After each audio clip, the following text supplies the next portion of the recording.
Hello friends, welcome to my channel Deepa's thoughts spicy হটে। বন্ধুরা, আজকের রেসিপিটি বানানোর জন্য নিয়েছি কিছু পরিমাণ সুজি। তার মধ্যে দিয়ে দিলাম বেশ খানিকটা টক দই। এবার এই টক দইটার মধ্যে নিয়ে নিলাম একটু লবণ আর বেশ কিছুটা চিনি। এগুলো সব যোগ করে নিলাম, দিয়ে এর মধ্যে একটু জল দিয়ে দেব। জলটা দিয়ে ভালোভাবে মাখিয়ে নেব। কিছু সময় রেস্টে রাখবো, কেননা সুজিটা জল শোক করে বেশ ফুলে উঠবে। 15-20 মিনিট মতো রেখে দেব। তারপরে ওর মধ্যে একটু ময়দা যোগ করব। দেখুন বন্ধুরা, ধীরে ধীরে আমি সমস্ত কাজটা এগিয়ে নিচ্ছি। সবাইকে তোমাদের স্বাগত। তোমরা মন দিয়ে আমার ভিডিওটা সম্পূর্ণ দেখো, তাহলে খুবই ভালো লাগবে। ভালো লাগলে লাইক, শেয়ার, কমেন্টস করো আর সাবস্ক্রাইব করে আমার পাশে থেকো, আমাকে সাপোর্ট করে। দেখলে বন্ধুরা, আমি কিছুটা ময়দা এখানে যোগ করে দিলাম। একটু মোটা হয়ে যায় যাতে, এই ভেবে আমি আরও একটু জল যোগ করে দিয়েছি। তারপর এখানে নিয়েছি কিছু উপকরণ। গ্রেট করে গাজর রেখেছি কাঁচা লঙ্কা কুচো করে, তারপরে রেখেছি পেঁয়াজ কুচো করে, কিছুটা আদা গ্রেট করেছি, একটু বিনস ডুমো ডুমো করে কেটেছি খুব ছোট আকারে, আর টমেটোগুলোকেও টুকরো করে রেখেছি। আর আলুকে ধুয়ে ঠান্ডা জলের মধ্যে খুব মিহিভাবে গ্রেট করে আবার ধুয়ে রেখেছি জল ঝরিয়ে।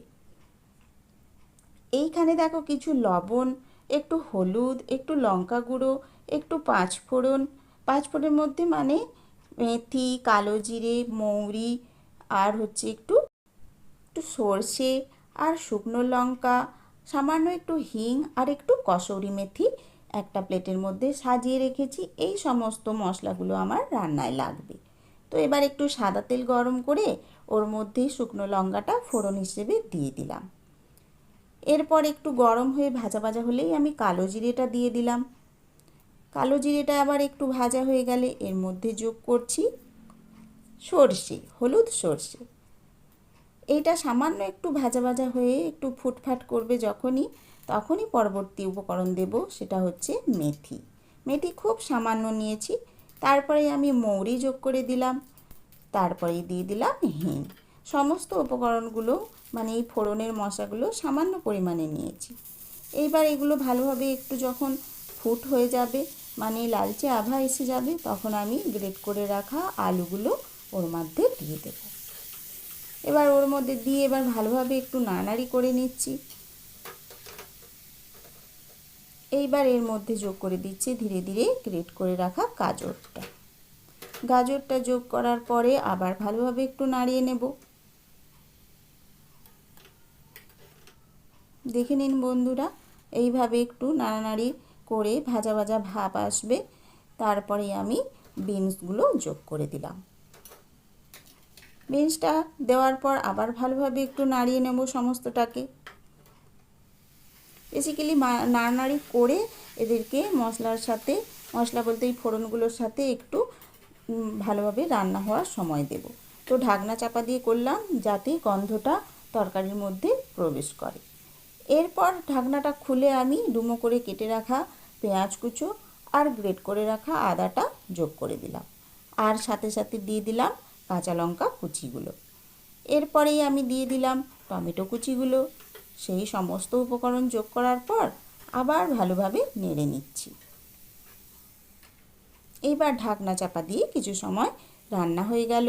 তারপরে বাকি যেসব মশলাগুলো রেখেছিলাম সমস্তটা একসাথে যোগ করে আবার নেড়ে নিচ্ছি, যাতে সমস্ত রং গন্ধ রান্নার মধ্যে প্রবেশ করে। এইবার ভালোভাবে নাড়ানাড়ি হয়ে যাওয়ার পর আবার ঢাকনা চাপা দিয়ে সম্পূর্ণ রান্নাটা হওয়ার জন্য সময় দেব। তার মধ্যে এপাশে চলে এসেছি সেই ব্যাটারটাতে দিয়ে দিলাম একটু খাওয়ার সোডা। দেখুন বন্ধুরা, পাতলা হয়েছে বলে আমি কিছু পরে সামান্য একটু ময়দাও যোগ করে নেব। আর এপাশে ঢাকনা খুলে দেখলাম তরকারিটা বেশ হয়ে এসেছে, তখন ওর মধ্যে একটু জল দিলাম যাতে আরও ভালোভাবে সেদ্ধ হয়ে যায়। তো সবশেষে আমি এই যে গরম মশলাটা যোগ করে দিয়েছি, দিয়ে নাড়ানাড়ি করে আবার একটু রান্না হতে দেব। বন্ধুরা, এই রান্নায় যখন মশলাগুলো যোগ করছিলাম তখন সামান্য পরিমাণ চিনিও ওর মধ্যে দিয়ে দিয়েছি। এবার ওটা হয়ে গিয়েছে, আমি পাত্রে তুলে রেখেছি। আর ফ্রাই প্যানটা গরম করে একটু সাদা তেল সামান্য পরিমাণ দিয়ে ব্যাটারটা থেকে ভালোভাবে নাড়িয়ে গুলিয়ে এই 1 হাতা মতো ব্যাটার যোগ করে দিলাম কড়ার মধ্যে, যাতে আমার গোলা রুটিগুলো সুন্দরভাবে তৈরি হয়ে যায়।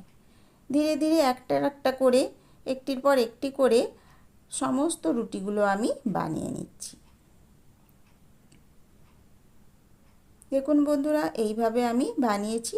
আর এক একটা রুটি বানানোর পর আমি ওপরে থালা চাপা দিয়ে দিয়েছি যাতে সেদ্ধ হয়ে যায়। কম আঁচ করে দিয়ে সেদ্ধ করে এইভাবে একটি একটি করে আমি সমস্ত গোলা রুটিগুলো বানিয়ে নিয়েছি।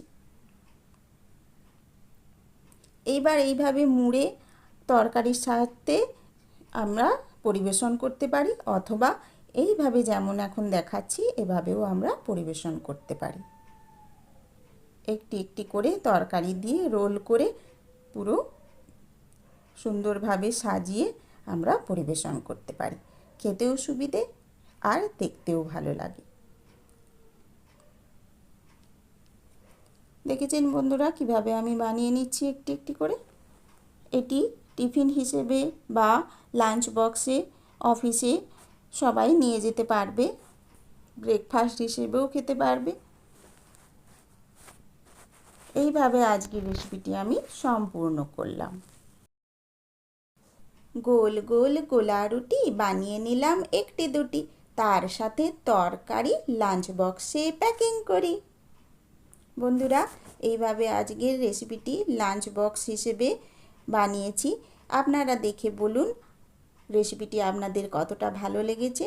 আর ভালো লাগলে অবশ্যই আমাকে সাপোর্ট করবেন লাইক শেয়ার কমেন্টসের মাধ্যমে।